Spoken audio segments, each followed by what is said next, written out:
Todos, todos los especialistas de salud realizamos ya un documento que se llama la historia clínica. En la historia clínica lo que vamos a hacer es recabar toda la información que tenemos del paciente, pero la vamos a documentar, o sea, la vamos a escribir en una hoja, en la cual vamos a tener la anamnesis, la parte de evaluación y finalmente el plan de manejo, qué es lo que tú le vas a recomendar, si lo vas a derivar porque tiene un problema de cataratas, un problema de baja visión, entonces todo eso se anota. Y para ti ese documento se va a quedar en tu establecimiento de trabajo, ¿ya? Entonces, ¿qué es anamnesis? Es lo primero que hacemos. Es todo lo que recuerda el paciente de la molestia principal que tiene. ¿Por qué viene a nuestra consulta? O sea, ese es una de las motivos principales el cual nos visita el paciente. Antes de realizar el examen visual, nosotros tenemos unas reglas generales. En primer lugar, un entorno privado, ¿ya? A veces en las ópticas no tenemos un ambiente muy amplio, pero podemos hacer algo pequeño, pero que sea privado, en el cual el paciente te puede referir todas, de manera confidencial, todas las molestias que lo aquejan. El saludo, como tú bien dijiste, es importante, ¿no? Le saluda, soy especialista de la visión, yo le voy a hacer la evaluación, vamos a ver qué medida o qué problema visual presenta, ¿no? Este es el formato, ¿ya? Que te lo voy a pasar para que tú llenes a tus pacientes, ¿ya? Entre ellos, ¿no? La parte de anamnesis, en las cuales comprende datos generales, motivo de consulta, antecedentes personales y antecedentes familiares, ¿ya? Eso es lo que tú tienes que llenar como información para que ya más o menos vayas pensando qué problema podría tener el paciente. Es importante anotar la medida anterior con la que viene el paciente. Si tú vas a medir la vista, verifica qué medida tiene y anótala. Anótala aquí. ¿Cuándo fue la última fecha de control? ¿Hace 6 meses? ¿Hace un año? Es importante, ¿ya? Y como antecedentes familiares, sí, los familiares presentan deficiencia visual como miopía, hipermetropía, ¿no? O astigmatismo, ¿ya? Para que también te pueda guiar al momento de hacer la corrección. El motivo de la consulta es importante. ¿Por qué viene el paciente? ¿No? El paciente puede decir, yo vengo porque no veo de cerca. Entonces, tú le vas a preguntar en qué momento no ve de cerca o qué es lo que no puede ver de cerca, para que más o menos sepas qué adición le puedes dar al paciente. Hay pacientes que dicen, no veo de cerca, pero el paciente es carpintero, no puede ver su wincha, ¿no? Hay pacientes que no ven la Biblia, por ejemplo, letras tan pequeñitas, entonces esa distancia es diferente, ¿ya? Entonces, cuando uno tiene un problema visual, también tienes que preguntar desde cuándo se inició el problema. ¿Hace un mes? ¿Hace un año? ¿No? Porque pueden haber casos de algunas enfermedades que está aconteciendo en el paciente y esto le está reduciendo la visión, como enfermedades, ¿no? De la diabetes, la presión arterial alta, entre otros, ¿no? Y también con qué otros síntomas, no solamente es no veo bien, sino también si tiene dolor de cabeza, si tiene mareos, ¿no? O punzadas en el ojo. Son varios síntomas en los cuales el paciente nos puede referir. Estas Doctor, son... disculpe que me Sí, interrumpa. Eso es lo que me está colocando ahí en la pantalla, me lo va a enviar por WhatsApp, ¿verdad? sí, no te Ah, ya, preocupes. porque hay cosas que me interesa ahí, no por tema de Sí, rapidez, no. no te Me lo manda por preocupes. WhatsApp. Ah, ya. Sí, no te Para preocupes. volverlo leerlo un poco más. Sí, te mando el PowerPoint, sí. Ya. Ok, entonces, ¿cuáles son la relación de motivos, ¿no? Por el cual generalmente el paciente viene? Número uno, visión borrosa de cerca. El paciente llega y dice, no veo de cerca. Otra es molestias o fatiga ocular, o sea, me cansa la vista, te dice, sí veo bien, pero no sé por qué mis ojos se cansan. Luego, sensación de quemazón. El paciente viene y dice, me quema el ojo, ¿no? Se siento y eso me hace lagrimear. Otro motivo es que el paciente viene porque va a cambiar sus gafas, ¿no? Se le rayó sus lentes, otro porque perdieron sus lentes. En algunos casos viene cefaleas o dolor de cabeza. A veces dice, no sé por qué me duele la cabeza, me han recomendado que vaya a la óptica, ¿no? Para hacerme una evaluación. En otros casos viene con el ojo rojo, ¿no? Conjuntivitis, o en el borde de los párpados se pone rojitos, a eso se llama blefaritis. También pacientes que dicen, me tiembla aquí el costadito del párpado, ¿no? Pienso que es por la vista, ¿no? Generalmente eso es por una cuestión de estrés, ¿no? En estos lados de los párpados tenemos ramificaciones nerviosas muy sensibles que cuando uno está con demasiada tensión, demasiado estrés, comienza a ver ese tic, ¿ya? Otro viene con fotofobia, dice, me molesta la luz, ¿no? La causa de la fotofobia son diversas. Entre ellos puede ser astigmatismo, entre ellos puede ser que tiene un cuerpo extraño en el ojo, ¿no? Y que no puede abrir bien los ojos y la luz le molesta. Después tienen dolor ocular, paciente que siente que le duele el ojo, eso puede ser por una presión alta del ojo. También pérdida de visión unilateral o bilateral, o escotomas, o que se llaman puntos ciegos. Entonces hay pacientes que llegan y dicen, yo de aquí de la mitad para acá veo todo negro, ¿no? Entonces eso ya corresponde a una visita al oftalmólogo, ¿ya? Para determinar cuál es la causa principal. Exoftalmos uni o binocular. El exoftalmos es cuando el ojo está como que se quiere salir de la órbita, ¿no? A eso se llama exoftalmos, de un ojo o de ambos ojos. Generalmente esto es por un hipertiroidismo, ¿ya? El paciente que viene con diplopia o viene con visión doble. Paciente, a veces hay que diferenciar aquí del astigmatismo alto, que nos permite a veces una sombra en las letras, y pacientes que realmente ven doble cartilla, doble lapicero, ¿no? Doble foco, eso se llama diplopia. Y eso se debe a muchas causas también. Puede ser un problema neurológico, puede ser un problema muscular, ¿no? Si nosotros nos presionamos, digamos aquí el globo ocular, hacia abajo mirando la imagen, vemos que comenzamos a ver doble, ¿no? Eso es una explicación por la cual a veces un paciente puede ver doble. Porque hay una presión, porque hay un tumorcito, o porque hay una hiperfunción de algún músculo de los extraocular, ¿ya? Pero eso generalmente ya lo va a determinar, en este caso, el oftalmólogo. Pero es importante saber por qué llega nuestro paciente, y usted lo tiene que anotar. La anisocoria es la diferencia del tamaño de las pupilas, algo sencillo que nos puede significar algo muy, muy importante. Si nosotros observamos la pupila, ¿no?, del paciente, ambas deben tener el mismo tamaño, que más o menos va de 3 a 5 milímetros. Pero ¿qué pasa si una pupila es pequeña y la otra es grande? Entonces ahí puede haber una alteración a nivel del sistema nervioso central, ¿ya? Y puede ser un indicio de que el paciente puede estar teniendo algún tipo de aneurisma, alguna presión dentro del ojo, dentro del cerebro, ¿no? Y que es importante derivarlo a tiempo para evitar cualquier complicación en el paciente, ¿ya?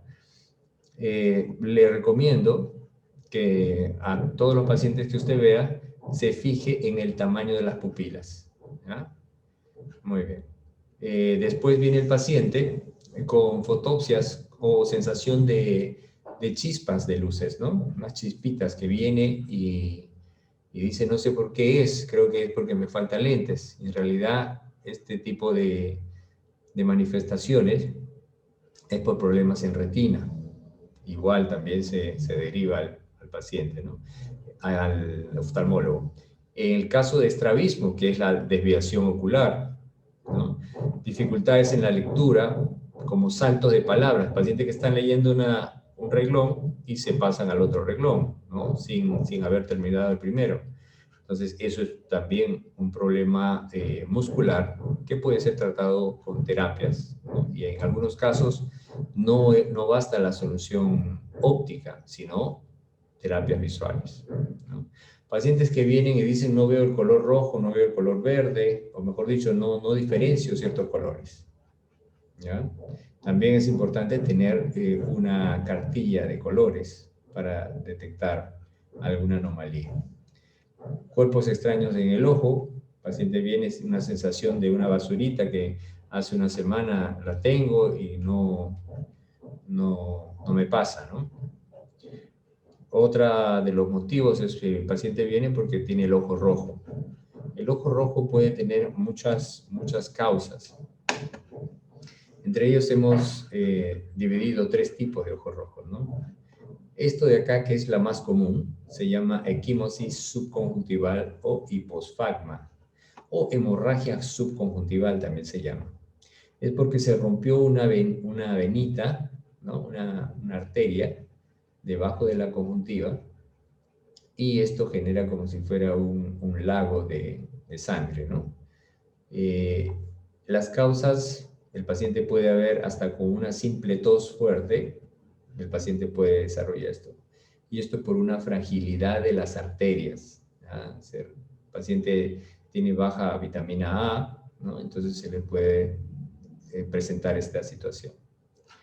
En el caso de la inyección conjuntival, como es este de acá, ¿ya? Todo el ojo está rojo, todo el globo ocular se encuentra rojo en la parte blanca.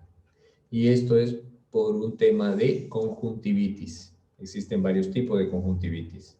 Eso lo va a determinar el oftalmólogo, ¿ya? Otro tipo de ojo rojo es la inyección ciliar. Si vemos, el enrojecimiento es casi al borde del iris, ¿ya? Y esto también corresponde a un tema oftalmológico. En ambos casos, en estos 2 últimos casos, necesita un tratamiento. En el primer caso, esto de acá se reabsorbe de 7 a 10 días. ¿Okay? ¿Qué otras manifestaciones oculares presentan enfermedades sistémicas? Por ejemplo, la diabetes. Uno le pregunta al paciente, ¿usted sufre de alguna anomalía? O a veces decirle sufre de alguna enfermedad es un poquito grosero, ¿no? ¿Presenta algún problema de salud? Entonces ya es diferente. Entonces el paciente te va a decir, sí, sufro de presión alta o diabetes, que es lo más común. Entonces, si un paciente tiene diabetes, ¿no? ¿Qué es lo que va a presentar en su ojo? Van a haber cambios refractivos, o sea, las medidas pueden ser muy variantes. Puede haber parálisis a nivel ocular. El paciente puede perder movimiento hacia la derecha, hacia la izquierda, ¿no? Básicamente los músculos. Y también se presentan lo que se llama retinopatías diabéticas, o sea, en otras palabras, problemas, ¿no? Enfermedades en la retina, ¿ya? Entonces, todo eso conlleva la diabetes mellitus. Importante saber aquí cuáles son los rangos, ¿no? De dónde a dónde es el valor normal de la glucosa en este caso, ¿ya? El valor normal corresponde de 70 a 110 decilitros por cada milímetro, por cada miligramo, perdón. Doctor, disculpe un ratito, lo voy a interrumpir un minuto, ¿ya? Sí. Un minutito, por favor. Un ratito. Un momento. Me avisa. Sí, un ratito, por favor.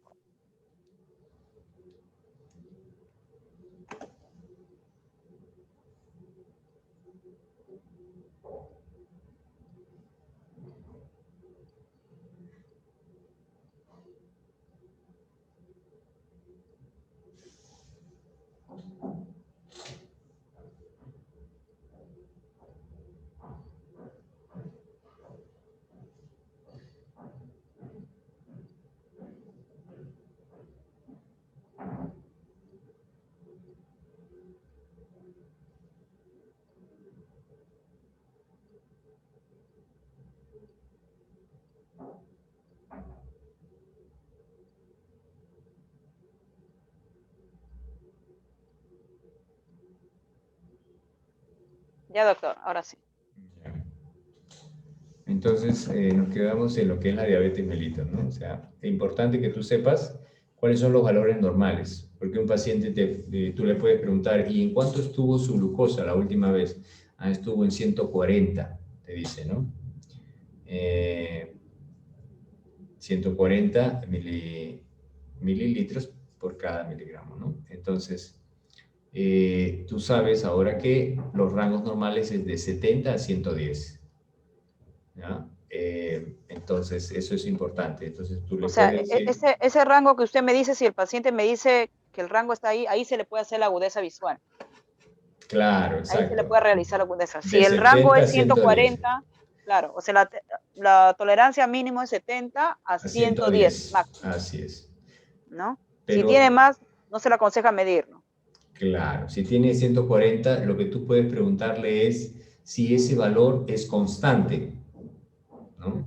Si ese valor es constante, sí, si estoy en 140, 135, en ese rango está, no hay problema. Pero ¿qué pasa si es un diabético que no está controlado? A veces está en 200, a veces está en 140, a veces cuando tome su pastilla se baja a 110, entonces allí tienes que avisarle, ¿no?, que el riesgo que puede haber cuando uno hace una evaluación en un paciente que no está controlado. Porque hay pacientes mayormente que cuando uno le preguntan, algunos sí te contestan que sí saben que tiene diabetes, pero algunos no, mayormente, en su mayoría, le digo, son pocos, no saben en qué rango están. Exacto. Y te lo dicen, ¿no? La verdad que no sé en qué rango estoy, ¿no? Pero si son diabéticos, tú tienes que advertirle, o sea, tienes que, digamos, cuidarte de eso para que después cuando tú le midas la vista y le entregas los lentes, al día siguiente no haya variado su glucosa. ¿Ya? Entonces solamente le avisas, ¿no? El paciente ya bajo su responsabilidad. ¿Okay? Muy bien. En el tema de la hipertensión arterial es igual, ¿ya? Hay rangos normales que van de 80 a 120, ¿ya? De 80 a 120. ¿Cuál ve usted en la presión arterial? Esos son dos datos importantes que no te debes olvidar. Igual usted me va a mandar eso, pues, ¿no? Sí. ¿Ya? Ok, muy bien. Entonces, ¿cuáles son los problemas que presenta una presión arterial? Hemorragias. Cuando la presión está alta, hay hemorragias a nivel de retina y esto puede alterar su campo de visión, su visión central, entre otras anomalías visuales que puede haber.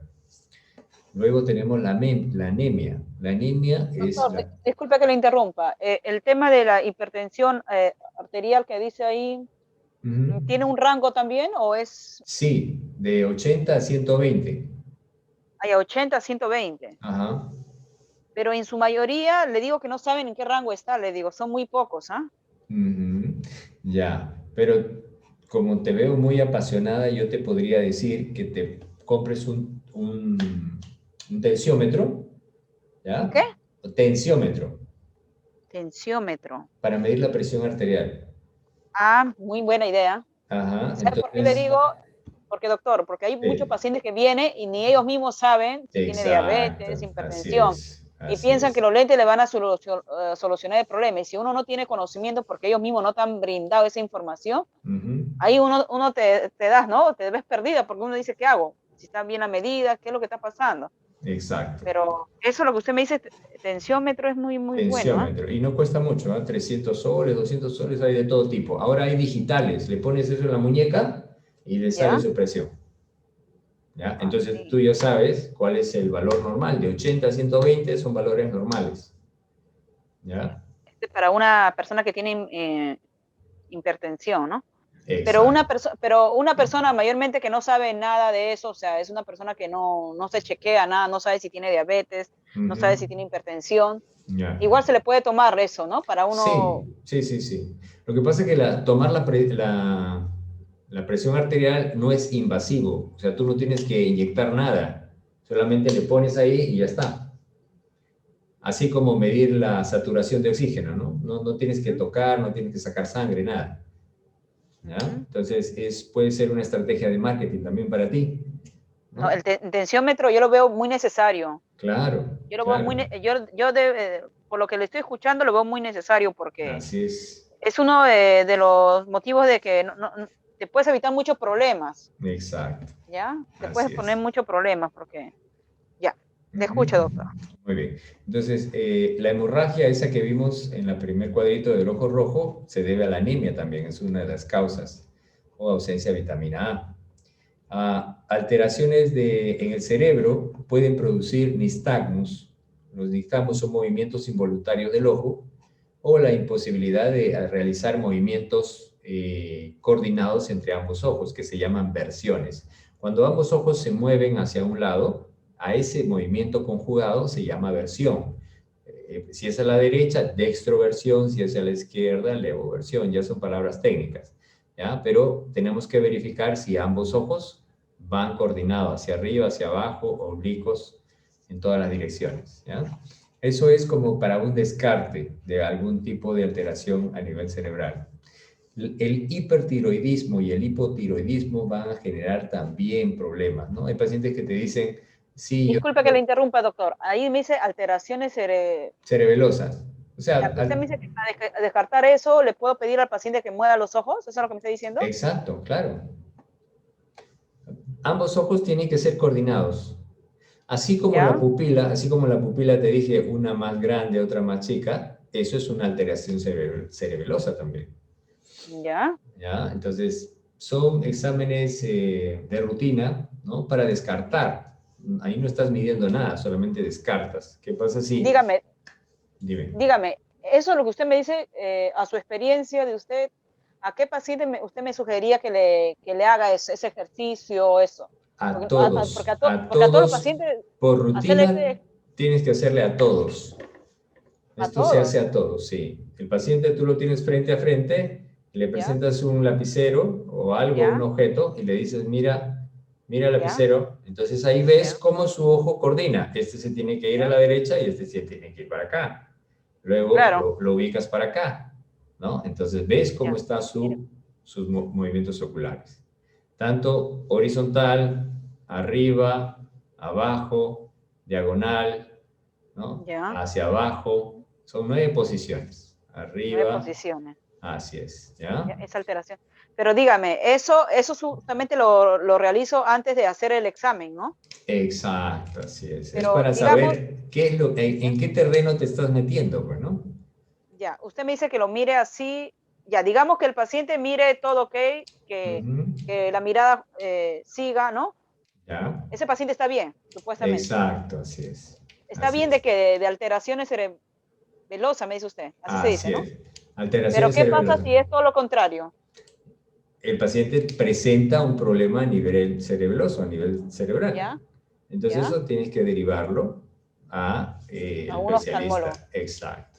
O sea, digamos que es así. Yo le digo, mira aquí, ¿y qué pasa si el paciente, cómo sería que el paciente tuviera ese problema? Que un ojo no se mueva, un ojo está quieto ahí y no haga el movimiento que debería ser. Pero eso a veces uno lo puede confundir con un tema de estrabismo, ¿no? Como usted un tiempo comentó, un estrabismo emotivo. Sí, puede ser, pero igual, o sea, lo que pasa es que ahí estamos viendo que no hay una coordinación. El cerebro es el que manda la señal, ¿no? Para decirte que se muevan. Pero ¿qué pasa si no hay esa señal en ese movimiento? Es porque hay un problema a nivel cerebral. Eso ya lo define el especialista, lo voy en a este recalcar caso, para el oftalmólogo. leerlo bien. Alteraciones cerebelosas. Cerebelosa. Pero dígame, doctor, supuestamente el agujero estereopeico, supuestamente a lo que sé, eso también detecta si tiene la persona, si los lentes no le van a ayudar a la persona. ¿Estoy mal? Por ejemplo, yo cuando le pruebo el agujero estereopeico, porque le digo que me he tocado con personas con catarata y todo eso, cuando el paciente me dice, señorita, no logro ver por el agujero, entonces comprendo que los lentes no le va a ayudar al paciente. Exacto, así es. ¿No? Aquí esto detecta dos cosas. El paciente puede tener cataratas, puede tener una opacidad de medios, o el paciente puede tener un problema en la retina, a nivel de mácula. Ya, pero dígame, ¿el agujero estereopeico no puede detectar este problema que usted me está mencionando? ¿Cuál? ¿Alteración cerebelosa? Alteraciones cerebelosas. El agujero estenopeico, no. No. El agujero estenopeico lo que detecta es baja visión. ¿Ya? ¿Ya? Si por el agujero el paciente no visualiza, entonces el paciente presenta una baja visión. ¿Debido a qué? Debido, puede ser a una opacidad de medios o puede ser un problema en la retina. ¿Ya? Generalmente las personas mayores de 60 a 70 años ya presentan problemas de degeneración macular y eso es lo que no les impide ver. Porque a lo que sé, doctor, es que cuando el paciente no puede ver por el agujero estereopeico, lo que debo comprender es que no, simplemente los lentes no le van a ayudar, ¿no? Y ahí Claro, le al exacto. oftalmólogo. O Así sea, es es. lo Así es. que he podido escuchar. Ya, le escucho, doctor. Listo. Entonces, seguimos con el tema de síndrome de Marfan. El síndrome de Marfan produce lo que se llama subluxación del cristalino o una miopía moderada. ¿Ya? El cristalino es el lente que tenemos dentro del ojo y este se sale de su lugar. Al salirse de su lugar, esto va a generar una miopía moderada. Esto está comprendido, digamos, en pacientes que nacen con este síndrome, ¿no? Por eso es importante la evaluación, en este caso del pediatra en oftalmología, para detectar este tipo de anomalías, ¿no? Y finalmente la esclerosis múltiple. La esclerosis múltiple va a tener problemas a nivel de nervio óptico, ¿ya? Toda esta información es para que tú no se aplica en el 100% de los casos, pero te llega, digamos, algún paciente en el cual pues sepas qué podría acontecer con este paciente, ¿no? ¿Ok? Muy bien. Entonces, para resumir, los antecedentes personales, ¿no?, del paciente van a ser importantes para detectar el problema que puede tener, ¿ya? Y los antecedentes familiares nos van a servir para conocer qué enfermedades o problemas visuales podría desarrollar un paciente. ¿Ok? Recuerda que nuestros padres nos heredan no solamente lo bueno, sino también a veces lo no tan bueno. ¿Ok?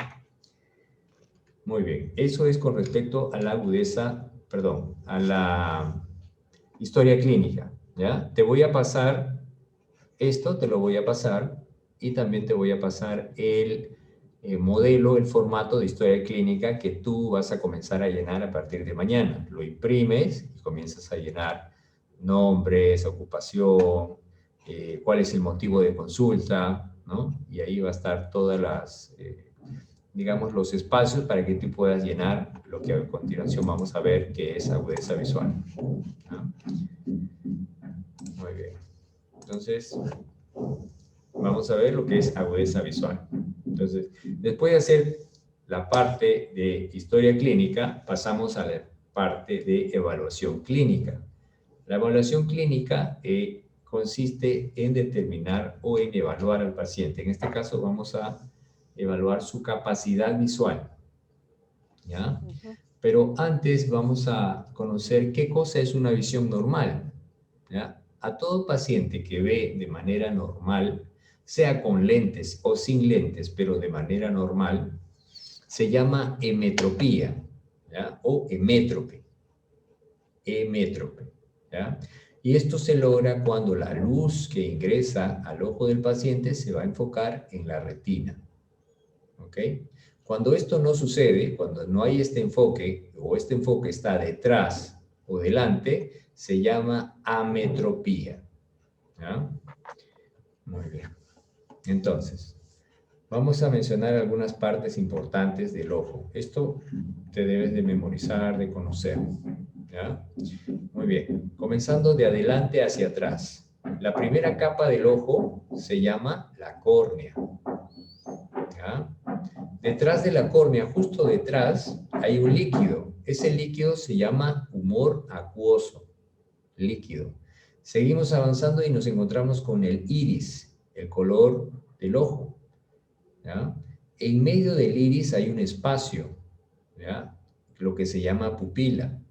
Esa parte negra en realidad no es negra, sino es un espacio, un vacío.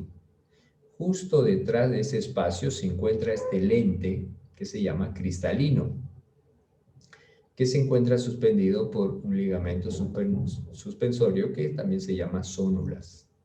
Y estas zónulas están insertadas en un cuerpo y músculo ciliar, que es el que nos va a permitir la variación de la potencia, porque este lente cristalino cambia de potencia y gracias a este lente podemos visualizar tanto de lejos, de cerca, intermedio y todo lo que se pueda ver. Detrás de este cristalino se encuentra la parte líquida del ojo, que se llama humor vítreo o cuerpo vítreo. Luego, detrás se encuentra la retina, ¿ya? En sí, el globo ocular tiene 3 capas: la retina, la coroides y la esclera, que es la parte blanca del ojo, ¿ya? Cada uno con una función específica. Y en medio de estas 3 capas, mejor dicho, ingresa al globo ocular lo que se llama el nervio óptico, ¿ya? Que es por aquí donde va a viajar toda la información que se recaba del mundo externo, ¿no? A través de la refracción que se da, que llega a la retina, y esta retina se encarga de transformar la luz en impulsos eléctricos, el cual va a viajar a través del nervio óptico y este nos va a llevar hacia la corteza visual. La luz ya sale del ojo, ya sale transformada en impulsos eléctricos y viaja a través de estas fibras ópticas, viajan atravesando o pasando por diferentes partes como el cuerpo geniculado, las radiaciones ópticas y llegando a lo que se llama la corteza visual. ¿Ya? Entonces, imagínate todo lo que tiene que pasar, ¿no? Para que nosotros podamos ver lo que usualmente vemos, ¿no? Es un proceso muy complejo el cual se da con la visión. Es aquí donde nosotros, si vemos todos estos cables, ¿no? Entre comillas, ¿qué pasa si hay una presión en estos cables? Entonces vamos a perder campo visual o vamos a perder visión, porque acuérdate que estos cables son los que van a llevar la información hacia el cerebro, ¿no? Hacia la corteza visual. Es aquí donde se procesa la visión. Si en todo este tramo hay alteraciones, el paciente no va a estar visualizando correctamente, ¿ya? Por eso es que he puesto este gráfico para que te des cuenta de lo que puede pasar. No solamente es el ojo que debe estar intacto, sino también a nivel del sistema nervioso central. Entonces, la agudeza visual es la máxima capacidad para diferenciar objetos e imágenes a diferentes distancias. ¿Ya? ¿Cuáles van a ser los factores que afectan la agudeza visual? Vamos a tener 2 tipos, factores físicos y factores fisiológicos. Los factores físicos, uno es la iluminación. A más iluminación, más agudeza visual. Si bajamos la iluminación, la agudeza visual también baja. Los ortotipos deben tener una iluminación y un color contraste, un tipo de letra y una distancia al paciente, ¿okay? Definida. En este caso, si tenemos un ortotipo a 3 metros o a 6 metros. En el caso del ojo, el tamaño y la difracción pupilar van a influir también. Pacientes que tienen la pupila bien pequeñita van a tener buena agudeza visual. Pacientes que tienen la pupila un poquito más grande de lo normal, entonces no van a estar enfocando correctamente por el efecto de la difracción, ¿ya? Es un fenómeno físico el cual genera a veces disminución de la agudeza visual. También los problemas visuales y las aberraciones ópticas que puede tener un ojo, como la distorsión en la córnea, producto de una enfermedad que se llama queratocono, por ejemplo. ¿Cuáles son los factores fisiológicos? O sea, orgánicos. Uno, la cantidad de fotorreceptores que hay en la retina. Hay pacientes que tienen mayor concentración de fotorreceptores y hay otros que tienen poca concentración. ¿Ya? Ahora, la excentricidad de la fijación. Hay pacientes que tienen los ejes visuales correctamente alineados y hay otros que no, ligeramente desviados. A eso se llama excentricidad de la fijación. pacientes que tienen esta excentricidad van a tener una agudeza visual un poco menor de lo estándar. Entonces, la agudeza visual será máxima si se da en la fovea y disminuye a medida que éste se aleja de la retina. La motilidad ocular va a mantener la imagen retiniana. Va a ser en función de los micromovimientos sacáricos de los ojos. La edad del sujeto es importante porque la agudeza visual, cuando uno nace, es baja. Un recién nacido nace con una agudeza visual de 20/400. Ni la primera letra puede ver, ¿ya? Pero conforme va pasando los años, entre los 5 y 6 años, se estabiliza, siempre y cuando el paciente no desarrolle lo que es miopía o hipermetropía. Y después de los 40, de 50 años, ya comienza a bajar la visión. ¿Y a qué edad más o menos es recomendable un paciente para que se pueda chequear, doctor? Estamos hablando, por ejemplo, si los padres son miopes y una criatura, un bebé, ¿de qué edad se le puede ya, el oftalmólogo puede revisar? Desde que nace, el oftalmólogo pediatra hace una revisión óptica. Entonces, es normal encontrarle en un recién nacido un problema visual, en este caso hipermetropía. Eso es normal, eso no se debe corregir, pero se hace un seguimiento a los recién nacidos, ¿no? Para detectar cataratas o problemas en retina principalmente, sobre todo aquellos los que son prematuros. Los prematuros tienen un problema que se llama retinopatía de la prematuridad. Esto es una falta de desarrollo de la retina y esto genera pues a veces miopías muy altas, ¿ya? Y problemas de baja visión. Por eso es importante. Pero más o menos, ¿de qué tiempo más o menos es aconsejable? Porque usted mismo me comenta que un bebé siempre va a tener una visión baja ¿no? De 20/400 porque es un bebé que recién está en desarrollo, ¿no? Exacto. Pero mayormente, ¿de qué edad es aconsejable, ¿no? Ir al pediatra, que lo revise, porque un bebé, a diferencia de un niño, uno se da cuenta, ¿no? Cuando el niño cierra los ojos, entrecerrados, Claro. pero una criatura es diferente, ¿no? ¿A Claro. qué edad es recomendable en ese caso en ellos? A partir del año se debe realizar una evaluación visual. A partir de un año. Así es. ¿Ya? Del año. En una ocasión le comento que me tocó atender a un niño, a un bebé, pero no tenía un año, y utilizando bifocales. ¿En serio? Bifocales. ¿Qué pensó usted? Eso solamente me pasó una vez, le digo. Ya. Vino con su receta y bueno, yo lo mandé, se mandó a hacer, pues, según la orden, la adición. Me sorprendió, pues no había pasado eso, pero bifocales. ¿Va a tener ese paciente cuánto? Pero un año no tenía todavía, tenía meses. Ya para cumplir un año, creo. Sí, ya para cumplir un año. Ya. Sí. Oh, ¿O será que ya tenía un año ya? Pero yo todavía no caminaba nada todavía.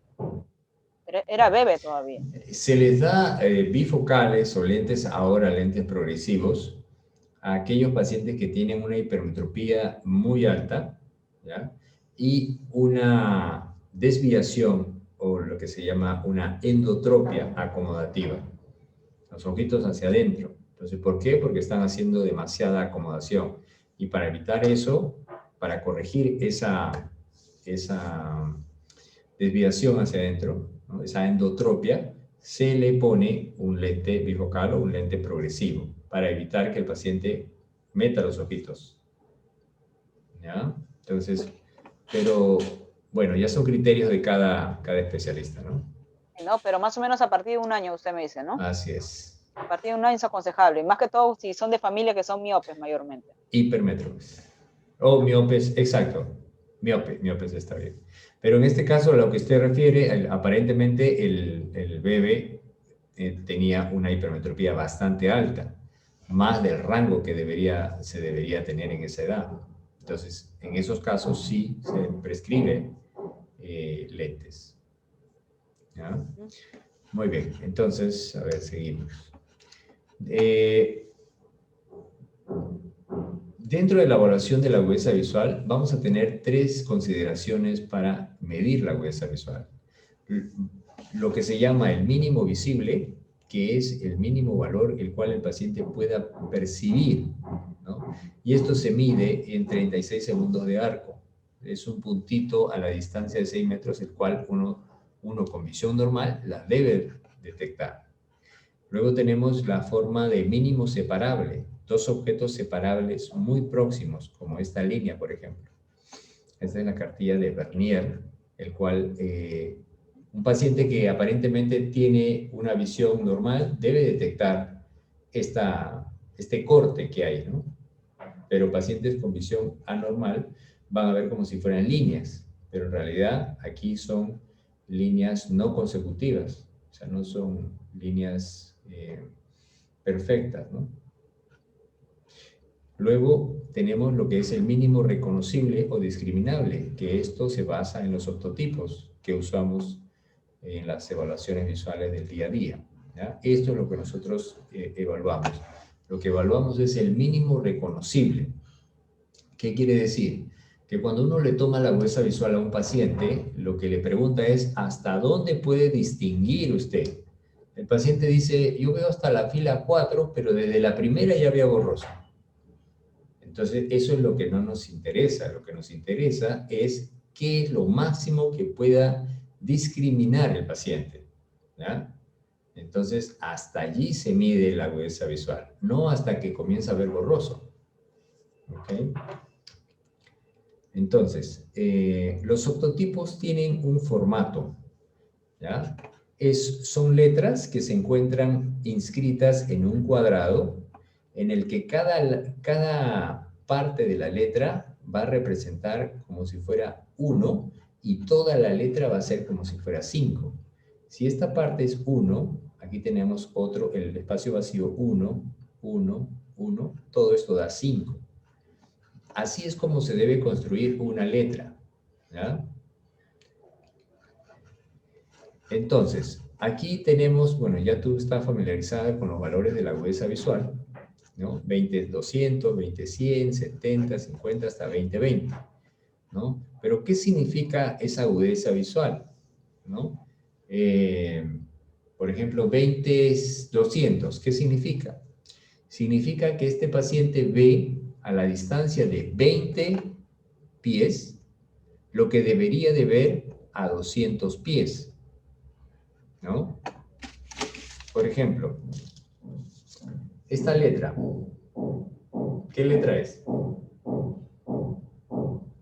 ¿Aló? Hola, hola. Sí, la escucho. ¿Qué letra es la que está aquí en el papel? Bueno, por lo que tengo memorizado es la letra E, pero en sí yo no veo, o sea, el papel que usted tiene ahí puesto yo no lo veo. ¿No lo ve? Pero está con No, lentes, ¿no? sí, pero es que es una letra muy pequeña. ¿Y ahí? Ahora sí, ahí sí. Ok, entonces, a eso es lo que voy.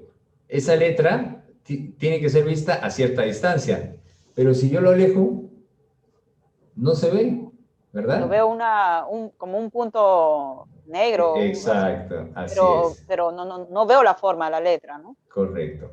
Entonces, a esto es lo que se refiere, ¿no? 20-200. Lo que, lo que se debería ver, por ejemplo, si yo le dijera, esta letra, usted debería verla a esa distancia, pero usted no la ve, ¿ya? Imagínate que esta distancia es 200 pies, imagínate. Y te la acerco, te la acerco, te la acerco hasta aquí. Y ahí me Sí. dices que sí la ves. Entonces, esa distancia es 20, ¿ok? Como ejemplo. Entonces, mi relación de la agudeza visual sería 20 sobre 200. Entonces, ¿qué cosa es 20? La distancia a la que sí la ves, y 200 es la distancia a la que deberías de ver. Esto quiere decir que no tienes una agudeza visual normal, ¿ya? ¿Qué es la agudeza visual normal? Es 20-20. Quiere decir, lo que se debe de ver a 20 pies, realmente lo ves a 20 pies, ¿ya? Entonces, esa es la explicación por la cual tenemos esta fracción, 20-200, 20-100 y así sucesivamente. Ahora, tú me dirías, profesor, ¿y esta letra cuánto mide?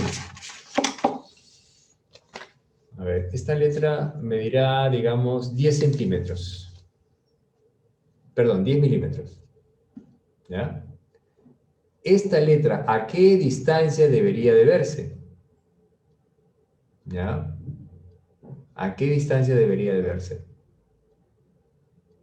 Esta letra debería de verse de 10 milímetros aproximadamente, se debe de ver a 7 metros. ¿Ya? Si yo ubico esto a 7 metros, un paciente debería de ver. Un paciente que tenga una visión normal. ¿Ya? Y para eso he puesto esta fórmula, el cual me dice la distancia multiplicado por este número me da igual al tamaño de la letra. ¿Ya? Igual te la voy a enviar. Este resultado, este número, me sale de la tangente de 0.083. ¿Ya? Y eso es la tangente de 5 minutos de arco, que es el ángulo visual que todas las personas tenemos. ¿Ya? También tenemos la cartilla de Bailey-Lobby, o lo que se llama la cartilla del ángulo mínimo de resolución visual. ¿Ya? No sé qué cartilla manejan ustedes en la óptica. La común mayormente, ¿no? La de Snellen. Snellen. Ajá, Snellen. Ok, muy bien. Entonces, ¿qué es el ángulo visual? El ángulo visual es un ángulo virtual, el cual nosotros no lo vemos, ¿ya? Pero que está formado por dos líneas que son el eje visual, ¿ya? Que parte al ojo, es una línea imaginaria, que parte al ojo así en la mitad, una línea, y el eje óptico, que es una línea que llega a la mácula. Esas dos líneas, cuando se intersectan, va a formar el ángulo visual. Ese ángulo visual, ¿no? Sí entiendes lo que es ángulo, ¿verdad? El ángulo es una abertura, ¿no? Entre dos rectas o superficies planas, ¿no? Por ejemplo, este es un ángulo.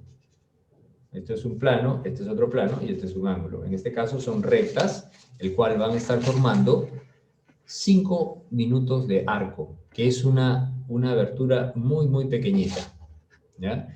Y esto me va a permitir a mí visualizar el tamaño de las letras dependiendo de la distancia, ¿ya? Es por eso que sale cuáles son los valores normales que un ojo normal debería ver, ¿no? A 6 metros o 20 pies, uno debería ver como mínimo una letra de 8.7 milímetros, que es el tamaño del 20/20 que tú tienes en tu cartilla. Entonces, tarea, mañana cuando llegues, mide cuánto tiene el alto del 20/20, la letra, ¿ya? Y ese valor es de 8.7 milímetros, ¿ya? Y si esto, digamos, si yo quiero ver más lejos, es decir, al doble, ¿cuánto debería tener este tamaño de letras para que yo lo pueda ver aquí?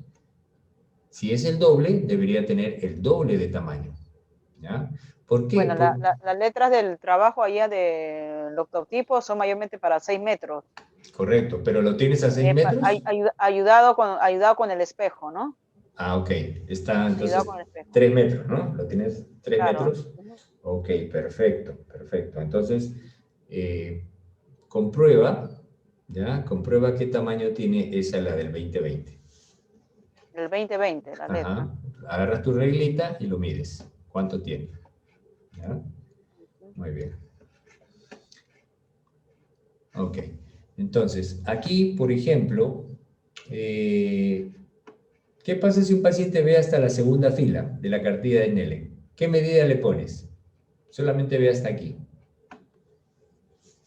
¿Qué medida le pondrías tú? Bueno, empezaría con una medida de 1,75, ¿no? Ya. O sea, Okay. probaría con una medida positiva, negativa. Ya, ok. ¿Positiva, negativa de cuánto? De 1,75 empezaría. 75. ¿0,75 o 1,75? No, 1,75. Ya, perfecto. Usted me dice que ve hasta la fila 2, yo probaría con una medida de 1,75. Según eso, voy aumentando 50-50, ¿no? Ya, ¿y qué pasa si te 50-50. dice que ve hasta la fila de la línea verde, encima de la línea verde? ¿Cuánto le pondría? Una medida de 0,75.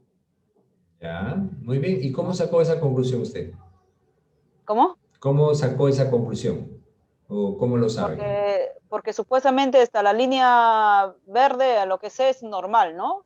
Y hasta la línea roja es excelente. Yo, por Ya, ejemplo, cuando yo mismo me hago el examen, yo miro hasta el 20/20, ya, ¿no? Y ya el 20/20 es una medida de 0,25, ahí van escalando, ¿no? Y ahí poco a poco ya ya. trato de memorizar, ¿no? Aunque me falta todavía, pero ahí te trato de... Muy bien. Aquí te voy a dar este cuadrito para que también lo imprimas. Y aquí Ujú. tienes los errores refractivos de acuerdo a la agudeza visual. ¿Ya? Si un paciente tiene una agudeza visual, por ejemplo, de 20-100, que es la segunda fila, ve como máximo hasta la segunda fila, su miopía aproximada es de 1,50. ¿Ya?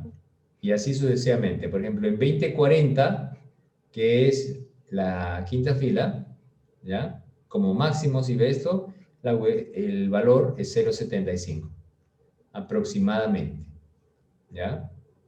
Entonces, esta es una guía referencial para que tú puedas guiarte, ¿no? Dígame, en tema de las personas, por ejemplo, los miopes mayormente, un tips que usted como Ujú. experiencia ya en este Sí. tema, Ajá. un tips que usted me puede dar en una persona miope, ¿cómo ve las letras? Una persona que es miope y tiene problemas, ¿no? ¿Cómo yo decir, no, esta persona es miope, o esta persona es hipermetrope, o esta persona es astigmatismo fuerte? ¿Cómo esta persona, por ejemplo, la letra exactamente lo ve? La Ujú. miopía, hablando de miopía, en este caso que estoy Perfecto. empezando. Muy bien. O sea, ¿cómo te das cuenta si es miope o hipermétrope? Como para que usted diga, ah, ya, por ejemplo, la persona te dice, no, no veo nada, y para uno empezar a empezar las graduaciones, ¿no? Ujú. Y tú no sabes dónde empezar, decirlo, ¿no? No, esta persona es miope, o te dice, ¿sabe qué? La letra se está volteando, o no, la letra se me agranda, o veo todo borroso. ¿Cómo identifica, no? Así, Un no, esta miope persona de es un miope. hipermétrope. Ok. Ujú. A ver, facilito. Usted le presenta una cartilla de lectura, ¿ya? Ya. Con la agudeza visual de 20-30, casi el final, Ujú. y se lo acerca al paciente, ¿no? Comienza de 50 centímetros, ¿ya? De 50 centímetros, a ver, y se lo va acercando. Entonces, si Ya. el paciente le dice, no veo, no veo, no veo, no veo, no veo, no veo, no veo, no veo nada. Pero eso es en el caso de hipermétropes. Y en el caso de miopes, ¿ya? Si es un miope fuerte, va a ir acercando, acercando, acercando y va a decir, ahí veo bien. ¿Ya? Ahí cerquita veo perfecto. Entonces, ahí estamos frente a un paciente miope. Y en este caso es un miope alto. ¿Por qué? Porque su punto remoto, o sea, su distancia máxima de visión, es bastante corta. ¿Ya? Aproximadamente tendrá unas 10 dioptrías. A ver si le estoy entendiendo, doctor. Usted me dice si una persona tiene una mira fuerte, un tips, ¿no? Ujú. Para decirlo de una forma, yo puedo presentar un test de lectura que uno utiliza y le puedo probar de cerca. Si el paciente me dice que sí veo, puedo entender, puedo entender que este paciente tiene miopía. Correcto. ¿Así es? O sea, Sí, empezamos con pero miopía. tú tienes que graduar, o sea, tienes que buscar cuál es su distancia de lectura. O sea, ¿a qué distancia ve? ¿Ya? No, no que le vas a poner a 40 y si no ve, no es miope. No, tú tienes que acercar, acercar, acercar hasta que vea. Si por más que lo acercas el paciente no ve, entonces es hipermétrope. Ya. ¿Ya? Pero El si el paciente, hipermétrope, pero si el paciente uno lo prueba de test de lectura y uno lo prueba y se dice, no, sí, sí veo, te veo claro. Uno ya no sigue porque ya te dijo que sí ve claro. correcto, es miope.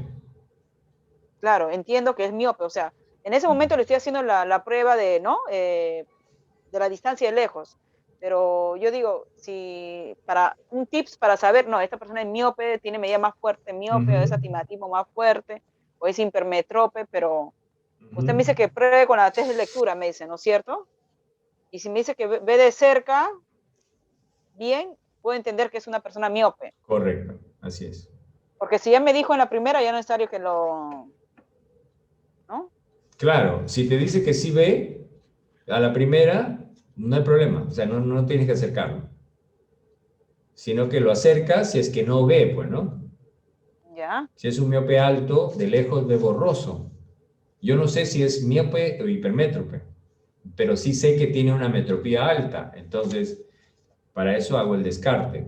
El miope va a mirar de cerca, pero uno tiene que ir graduando a qué distancia lo comienza a ver. Si llega un momento en que lo ve, es miope. ¿Ya? Muy bien. Ahora, ¿cómo voy a medir la agudeza visual? Y esto es lo que va a hacer en la historia clínica. Ahí está el formato. La agudeza visual es monocular. ¿Ya? Voy a tomar agudeza visual sin corrección, o sea, sin nada. Voy a tomar con sus lentes, si es que viene con sus lentes, ¿ya? Y finalmente con el agujero estenopeico. ¿Ya? Eso es lo que yo debo anotar. La agudeza visual sin corrección, con corrección y con agujero estenopeico. ¿Ya? Aquí es donde va a anotar usted, ¿no? Ojo derecho, sin corrección, con corrección y con agujero estenopeico. ¿Ya? Muy bien. Listo. Esas serían las dos clases del día de hoy.